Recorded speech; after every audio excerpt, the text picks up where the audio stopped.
कहते हैं हर आईना बस एक शीशा नहीं होता, कुछ आईने रूहों का दरवाजा होते हैं और जो इन दरवाजों को खोलता है वो वापस नहीं लौटता। सुमित एक 24 साल का फोटोग्राफर था।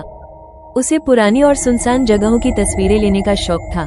एक दिन उसे एक खबर मिली कि एक गांव के बाहर एक पुरानी हवेली है जिसे लोग शापित हवेली कहते हैं।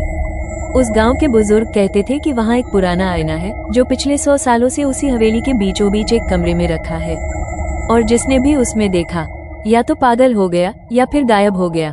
सुमित ने सोचा अंधविश्वास है, कुछ नहीं होता, ऐसी ही जगह की तो मुझे तलाश थी। वो हवेली में गया।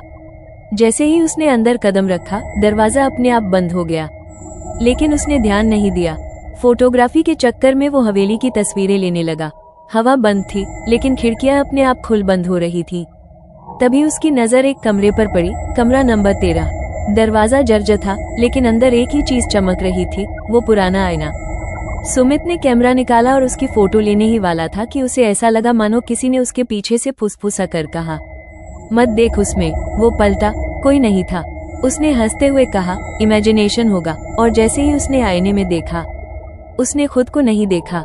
वो आईने में एक लड़की दिख रही थी, लाल साड़ी में, उलझे बाल और खून से सना चेहरा।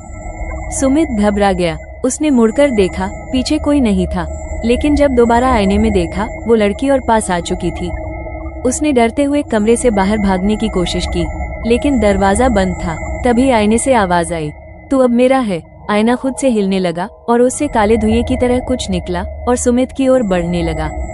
अगले दिन गांव वाले हवेली के बाहर इकट्ठा हुए क्योंकि उन्होंने अंदर से भयानक चीखें सुनी थी। जब पुलिस आई और दरवाजा तोड़ा गया, अंदर कोई नहीं था, सिर्फ आईना और उसमें सुमित की तस्वीर जो धीरे धीरे धुंधली हो रही थी।